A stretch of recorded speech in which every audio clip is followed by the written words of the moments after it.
Hello friends, मैं नितिन आपका स्वागत करता हूं अपने चैनल मीनिंग ऑफ लाइफ में। और आज हम बात करेंगे, आज का हमारा टॉपिक होगा कि हमें अपने देश का इतिहास, हिस्ट्री अवश्य पढ़नी चाहिए। हर किसी को अपने देश का इतिहास अवश्य पढ़ना चाहिए। क्यों पढ़ना चाहिए, तो आज हम इसी टॉपिक पर बात करेंगे। तो दोस्तों स्टार्ट करते हैं। इतिहास, हिस्ट्री। क्यों कहा मैंने कि हमें अपना इतिहास, अपने देश का इतिहास जरूर पढ़ना चाहिए। उसके कई कारण हैं अपने देश का इतिहास पढ़ने के। जो कुछ भी पास्ट में होता है, चाहे वो हमारा हो, चाहे हमारे बुजुर्गों का हो, चाहे किसी भी काल का हो, वो सब क्या है? इतिहास है। मैं इसलिए बार बार आपसे कह रहा हूँ क्योंकि हम अपने इतिहास से, अपनी हिस्ट्री से बहुत कुछ सीखते हैं कि हमारे बुजुर्गों ने क्या गलत किया, क्या अच्छा किया, उन्होंने अपने दुख के समय में कैसा संघर्ष किया, उनकी क्या क्या कमियां थीं कि जो आज हमें भुगतनी पड़ रही हैं, या उन्होंने हमारे लिए क्या क्या अच्छा किया जो आज हम सर उठा के कहते हैं कि हम भारतीय हैं, हम इंडियन हैं।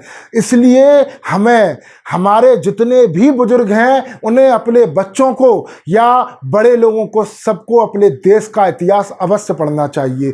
हमें उन सूरवीरों, उन महान योद्धाओं के बारे में हमें अपने बच्चों को बताना चाहिए कि जब उनकी भी परिस्थितियां डगमगा रही थी, जब वो भी ऐसी कठिनाई के समय में थे, जब उनके राज्य के राज्य छिन रहे थे, लेकिन उन्होंने अपनी क्या नहीं हारी? हिम्मत नहीं हारी, डट के सामना किया। जैसे महाराणा प्रताप, उन्होंने कभी भी अकबर की गुलामी स्वीकार नहीं की। उन्होंने एक बार नहीं, 3 बार हल्दी घाटी के युद्ध में अकबर को करारा जवाब दिया। जब तक जिंदा रहे अकबर उन्हें छू तक नहीं पाया, पकड़ने की तो बात छोड़ो। ये दहशत थी उनकी कि जब महाराणा प्रताप जब खड़े हो जाते थे ना, तो मुगलों के जो सैनिक हैं उनके मुंह निकल जाते थे महाराणा प्रताप को देखते ही। खैम सूसू निकल जाती थी उनकी, ऐसे योद्धा थे। पर उनके जीवन में भी इतनी कठिनाइयां, इतनी परेशानियां आई कि उन्हें अपने परिवार को लेकर जंगल में रहना पड़ा, उन्हें घास फूस की रोटी तक खानी पड़ी, लेकिन उन्होंने कभी भी हिम्मत नहीं हारी। तो ये हमें अपने बुजुर्गों से सीखना चाहिए। आजकल की पीढ़ी डिप्रेशन है, हाय मुझे डिप्रेशन है। अबे काय का डिप्रेशन है? अपने बुजुर्गों को सुनो और समझो, उनकी स्टोरियां पढ़ो, सारे डिप्रेशन खत्म हो जाएंगे। लेकिन आजकल के क्या है? आजकल के माँ बाप सीरियल खोल के बैठ जाते हैं, आजा बेटा सास भी कभी बहू थी। आजकल तो हम ये सीरियल देखते हैं। हमारे घर परिवार के लोग खुद कभी भी अपने बच्चों को ना रामायण दिखाते, ना महाभारत, ना कोई, अगर कोई आ रहा हो ना सीरियल कि ऐतिहासिक सीरियल आ रहा है, अरे चल ये बेकार की चीज़ है, चल कोई मूवी लगा ले मूवी। तो आजकल के बच्चे मूवी जैसे ही हो गए हैं, इसलिए तो डिप्रेशन में चले जाते हैं। क्योंकि मामा देखते ही हैं इतनी मार काट हो रही है, वही सास बहू की साजिश हो रही है, तो बच्चों के दिमाग में यही मानसिकता जाती है। अगर तुम्हारे बुजुर्गों ने तुम्हें पृथ्वीराज चौहान, छत्रपति शिवाजी, महाराणा प्रताप जैसे सूरवीर योद्धाओं की अगर स्टोरी सुनाई हो, अगर तुम्हें क्रांतिकारी भगत सिंह, सुखदेव, चंद्रशेखर आजाद, सुभाष चंद्र बोस जैसे लोगों की कहानी सुनाई हो, तो मैं यहाँ इस चैनल के माध्यम से आपसे कह रहा हूँ कि आपको कभी डिप्रेशन नहीं होगा, कोई ऐसी समस्या नहीं होगी। अगर तुम्हें रामायण पढ़ाई गई हो ना, तो रामायण तो वो है जिसमें समर्पण है, त्याग है, बलिदान है, एक भाई का दूसरे भाई के लिए प्रेम है। अगर तुमने कभी पढ़ी हो तो कभी भी तुम्हें डिप्रेशन नहीं होगा। इसलिए अपने देश का इतिहास, अपना धर्म अवश्य पढ़ें। पृथ्वीराज चौहान, जिसने मोहम्मद गौरी को 16 बार जीवन दान दिया, समझ रहे हो ना? हिंदू सम्राट था पृथ्वीराज चौहान, हिंदुस्तान का शेर। मेरा मानना है, अभी ये मूवी आने वाली है 3 जून को, पृथ्वीराज चौहान। तो मैं आप सभी से हाथ जोड़कर विनम्र निवेदन करता हूं कि आप स्वयं जाएं और अपने बच्चों को लेकर जाएं और उनको ये मूवी अवश्य दिखाएं, जिससे बच्चे अपना इतिहास सीखें, अपने परेशानियों को समझें कि हमारे बुजुर्गों, हमारे योद्धाओं ने, उन वीर योद्धाओं ने अपने जीवन में क्या क्या बलिदान, क्या क्या संघर्ष क्या क्या चीज़ झेली है, लेकिन कभी भी वो घबराए नहीं, कभी भी उन्होंने पीछे मुड़ के नहीं देखा। एक भी दिन उनकी आंख में आंसू नहीं आए कि हमारे पास ये समस्या है। तो इस काबिल बनो। इसलिए सबसे कहूँगा कि पृथ्वीराज चौहान 3 तारीख को ये मूवी रिलीज हो रही है, आप सब लोग देखें, तो आप लोगों को बहुत कुछ जानकारी मिलेगी। तो ऐसे थे चौहान। जब 17वीं बार पृथ्वीराज चौहान जब हारे तराइन के युद्ध में, वो भी छल से हारे, क्योंकि आज तक ऐसा कोई योद्धा पैदा नहीं हुआ जो हमारे देश के योद्धाओं को सामने से हरा सके। जितने भी योद्धा हमारे हारे, हमेशा छल से हारे, पीठ पीछे उनको चाकू भौंका गया।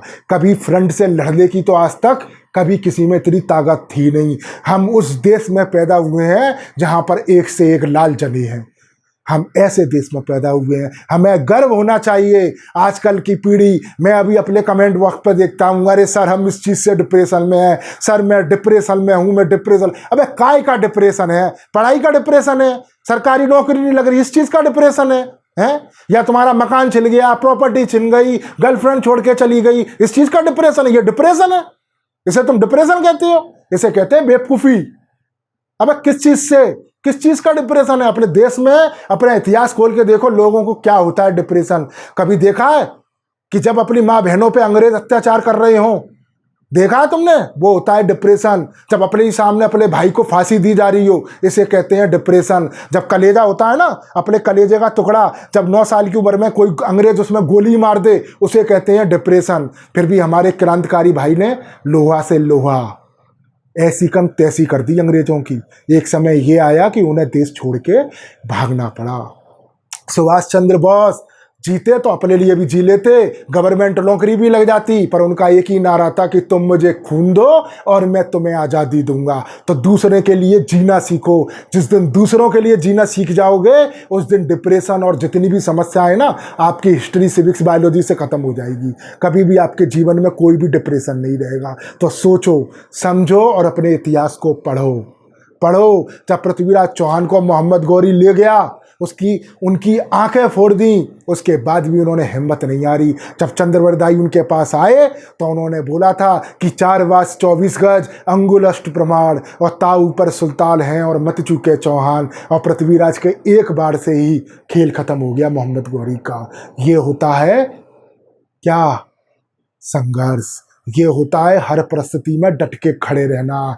उसके घर पे ही जाके उसकी ऐसी कम तैसी कर दी। ये थे हमारे हिंदू सम्राट, हिंदुस्तान का शेर पृथ्वीराज चौहान। ऐसे ही थे छत्रपति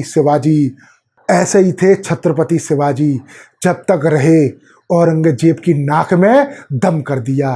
एक दिन भी औरंगजेब शांति से नहीं बैठा, शांति से नहीं सोया। वो सिर्फ साजिशी रास्ता रहा। किसके लिए? शिवाजी के लिए। लेकिन हमारे छत्रपति शिवाजी महाराज ने ऐसा डंडा कर रखा था कि उसकी नींद उड़ा रखी थी। तो ऐसे थे हमारे योद्धा।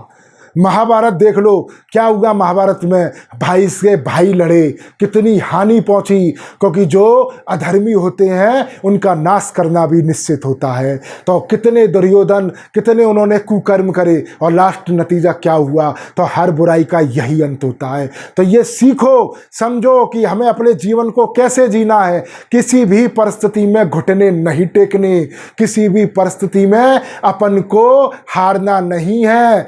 डिप्रेशन जैसी कोई चीज नहीं होती, ये सिर्फ अपना वहम है कि हमें डिप्रेशन है। जब तक आप लड़ेंगे डिप्रेशन नहीं होगा। और मेरे भाई, ये जीवन है, इसमें सुख और दुख आता रहेगा। आज अगर दुख है तो कल सुख भी अवश्य आएंगे। भगवान राम को देख लो यार, देख लो, अगले दिन उनको कहाँ जाना था? अयोध्या का राजा बनना था, और कहाँ चले गए? वनवास चले गए। 14 वर्ष बाद बने वो राजा।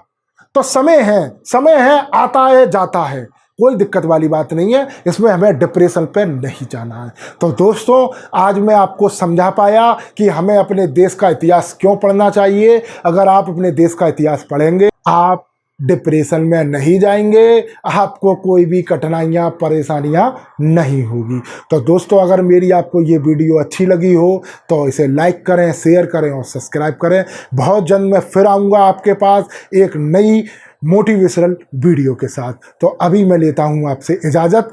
जय चिलेत्र।